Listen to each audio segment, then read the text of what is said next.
Welcome to Enchanted Magic. I'm Jeremy, And I'm Dawn. and we're about to talk about Disney World. But first, before we get started, Joanna has a very important announcement.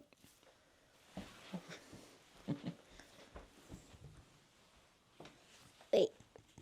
Everyone, the first commenter gets a free pin for free. For real. Not kidding. Not kidding. Not kidding. Yeah. Wow.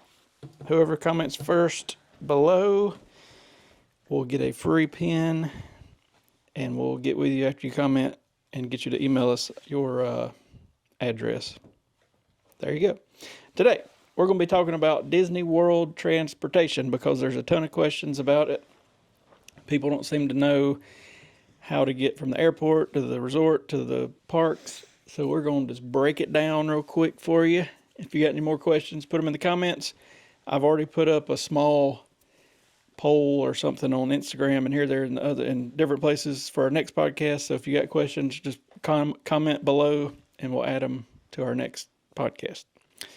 So transportation, you got to obviously get to Disney World. So some people drive in, some people fly in. I don't know what the percentage is, but I know a good many people fly. So let's start there.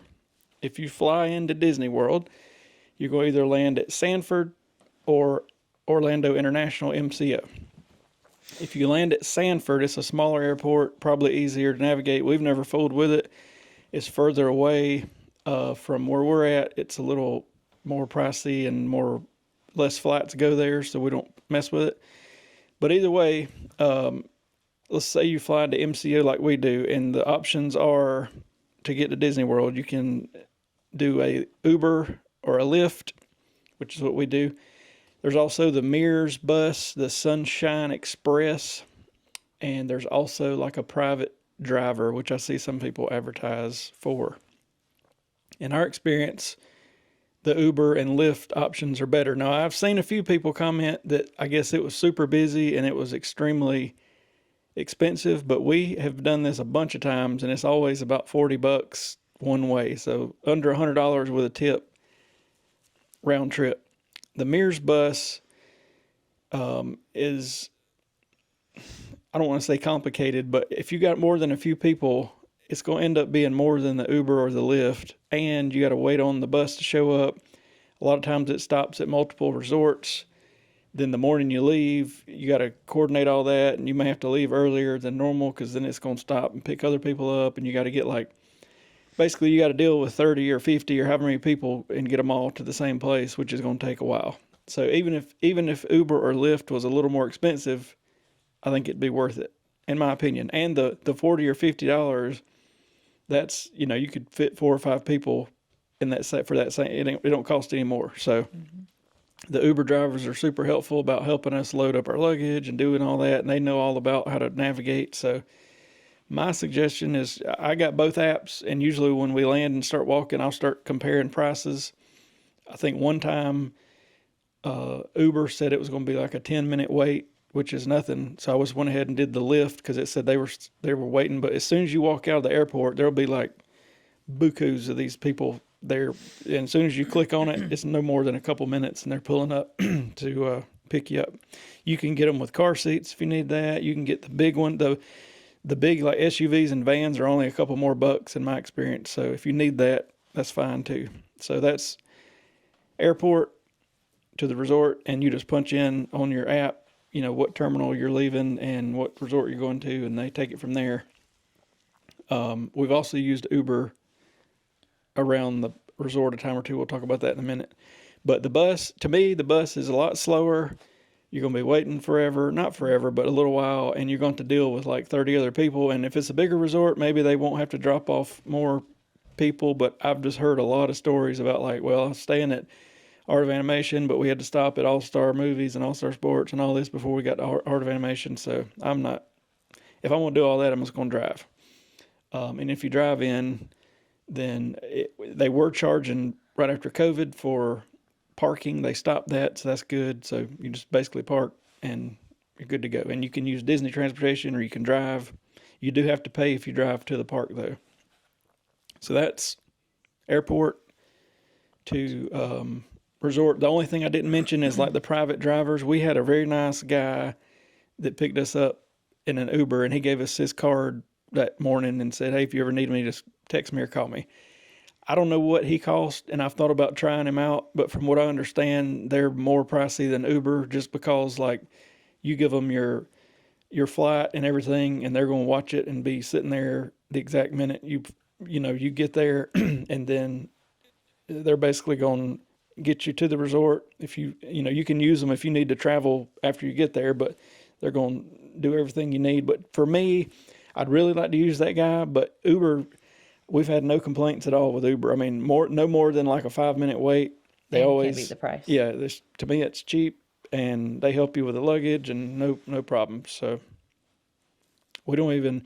I've been in other cities and had some wild Uber drivers that drove crazy and all that, but in Orlando it's pretty straightforward. They've got nice cars, and most of them have like you can select your own music if you want to do all that sort of thing. But it's roughly what 20-25 minutes from the airport to the resort, according to what time of day it is. But so that is the airport situation.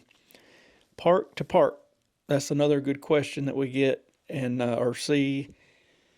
People don't understand, like, if you're at your hotel, your resort, how do you get to different parks? And it varies by the hotel. So like if you're in an all-star resort, or actually several other resorts, there's always at least going to be a bus. And people talk bad about the bus, but in the morning time, I've never really had a bad experience with a bus. They know people want to get there, and some of them want to get there early and all that, so they're keeping them rolling. Some of the fancier resorts don't have like as big of a bus stop area, I feel like, because they don't want it to be like a big bulky, they don't want it to look bad, basically. So they're a little weirder because there'll be like one stop, and you just got to pay attention to what bus is coming in and all that. But every resort will have like a TV up that says, next bus to Hollywood Studios is at whatever time. And it's usually pretty close. Supposedly they have GPS trackers that transmit and tell them all that. You can also get on your app, My Disney Experience app, and check that out. So there's always the bus at least. If you're at, let's see, Pop Century, Art of Animation, Riviera, Caribbean Beach, you got the Skyliner. Mm-hmm. And for the most part, that is very nice because you can walk out of your hotel, walk to the Skyliner station.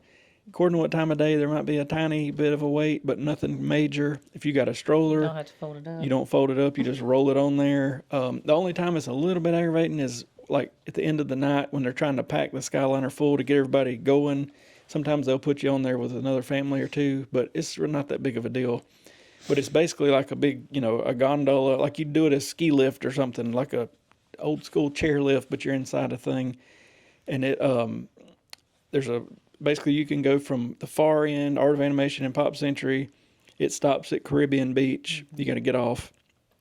From there, you can either go to Hollywood Studios. It's a one strip, or you can keep going straight, and you're going to stop at Riviera.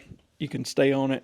It'll take you on to Epcot. So I like the Skyliner, and for a little bit more money, you can stay at one of those resorts normally. So not bad. Now, it don't go but to Epcot and Hollywood Studios, so you still got to take the bus if you go to Magic Kingdom or Animal Kingdom. The only thing that goes to Animal Kingdom as of right now is the bus. And I feel like they could send the Skyliner there pretty easy, but we'll see. Let's talk about monorail, I guess. The monorail makes a loop in what I call the old school hotels, like the first ones that were built in the 70s. You got Magic Kingdom, and then you got a little loop around the lake there. You got the Contemporary, that'd be your first stop. Then you got the Polynesian Village. You got the Grand Floridian, and it also stops at the Ticket and Transportation Center. So like if you drive in, you're going to be, you don't just pull up to the Magic Kingdom. You got to get on something. Monorail. You can either get on a boat or a monorail to get to the Magic Kingdom. So monorail makes that loop. And then there's also a monorail that goes to Epcot. So like you could technically get on that monorail I was just talking about, the resort monorail, get off at the station, go to Epcot. And then when it's busy, they have the express monorail that just goes to the Ticket and Transportation Center. So you get on it, go straight there. Switch. You've always got to switch, whether it's the express or the resort monorail, and get on the Epcot one. And it takes a few minutes. I just put up a video. I think it was like 12 minutes or something to get to Epcot. So that's the monorail. From what I understand, it's extremely expensive to build the monorail versus anything else. So that's why they hadn't expanded it further. But it is neat to ride. It does like 35 miles an hour. It's pretty neat, like a little train. Boats can get kind of confusing, but so if you're going to Magic Kingdom, you park at the Ticket and Transportation Center. The only exception to that rule is if you're staying on the resort and you take the bus in, it takes you to the front gate of Magic Kingdom. That's the only way you're going to get to the front gate without doing something different. So, or the monorail. You park at the Ticket and Transportation Center, you get on the ferry boat, it takes you to Magic Kingdom. So that's the main one everybody knows about. If you're at the Magic Kingdom, there's smaller boats that go to a couple different resorts. One goes over to Grand Floridian and then the Polynesian Village and back. One takes a left and goes to the Fort Wilderness and the Wilderness Lodge and also the Contemporary and back. So you can look at the signs, but when we first started traveling this way, it was kind of confusing a little bit. So that's all the boats around the Magic Kingdom. From there, you've got what they call friendship boats. And the friendship boats operate at Hollywood Studios and Epcot. And they go to basically the hotels at the boardwalk has friendship boats that'll get you over to either place. And then I've never rode it, but I think there's one that goes from Epcot to Hollywood Studios. There's also a boat. I don't know that it's called a friendship boat, but it travels just in Epcot. So if you want to get from like the front to the back without walking, you just hop on there. And I think it goes from like the UK to Morocco or something like that. So we've never really fooled with it because by the time you wait on the boat and do all this, just walk over there. But the only boat I hadn't mentioned is the Sassagoula Riverboat, and it goes, it's a Disney Springs thing. So it goes from Disney Springs. I think you can take it to the French Quarter, Port Orleans Riverside. Where else? Maybe Saratoga Springs. I think we've rode it from Riverside to Disney Springs when we were there, and it was a pretty nice little ride up a river and under a few bridges and that sort of thing. So pretty efficient. I think that's all the boats. I think so. I think. It's a lot. What else? If you drive, okay. If you decide to drive in, again, any of the buses are going to take you to the front gate of whichever park you're going to. If you take the Skyliner to Epcot, you're going in the back gate, which is sort of it's the back of Epcot where it meets up with like some of the boardwalk stuff. So you could get on the Skyliner and go there, and you could end up going to like the cake bake shop or any of that sort of thing, or you can go into the back of Epcot. If you're rope dropping, it's kind of smarter to go in the back of Epcot because less people come in that way. And the trick to that is you can park at Hollywood Studios, jump on the Skyliner, go to the back of Epcot, and go in that way. But if you're driving in, Hollywood Studios, Animal Kingdom, and Epcot, you just park, you walk in, you're close. They have trams that'll take you to the front if you don't want to walk through the parking lot. Magic Kingdom, sort of weird, but okay. You park in the Ticket and Transportation Center. Technically, from there, you could go to Epcot or Magic Kingdom on the monorail, or you can get on the big ferry boat and straight to Magic Kingdom. So there's a bunch of videos that like see which way is quicker, and it kind of goes back and forth. But I think most of the time, the ferry boat's quick. So we've rode it a few times. What other mode of transportation do we need to talk about? Minivan. The minivan. If you got the Lyft app, Disney World has their own Lyft vans called minivans. They got little polka dots that look. They're like Minnie Mouse. Yeah, they're Suburbans, and they're expensive. They're really expensive, but they will drop you off if you go to Magic Kingdom or get picked up from Magic Kingdom. They drop off and pick up at the bus area, which is right there at the front gate. And they also probably are the absolute quickest way to get somewhere because they are Disney cast members and Disney vehicles, and it's just you or your family in there, and they got it figured out. But I've looked into it a few times, and it was like, It was expensive. yeah, I think for Magic Kingdom one night it was going to be basically like a little over $100. I don't think it's worth it. It's not. That one night I probably would have paid for it that we waited on the buses for like an hour. I'm going to talk about our bad experiences in a few minutes, which are very few. I guess I'll go ahead and talk about it. Some people do not like the buses, and really only about twice we've had an issue. This October trip, we stayed at Art of Animation, and then we swapped over to Riverside, and that was the first time staying there. And this got like 4 different stations it stops at, the bus does, in the resort. So that's not a big deal because they don't stop for as long as they do at Art of Animation. Like Art of Animation, they pull up, they lower the thing over and load up people for 5 or so minutes. At Riverside, they just rolled up, opened the door, and if anybody wanted in, you get in. If you want out, and then they roll on out. So we got there and was going, I think, to Hollywood Studios, and ended up waiting like 43 minutes. And I was about to pull my hair out because we were in sort of a hurry and wanting to do something, and we didn't make it. Because typically, I'd say an average bus waits about 10 minutes or less. Sometimes you look up and just walk up and it's there. I got something itching my nose. Woo! That was ugh. And then, and I don't know, I think it was just the time of the day. They'd probably cut it down to like one bus doing the whole route because it was like middle of the day. We left, I don't remember what party at Magic Kingdom, and there was a ton of people. And we even waited till like a while after the party had ended, Was if I it the remember Christmas right. party that we went to, or was it the I can't Halloween remember. party? I think it was Halloween.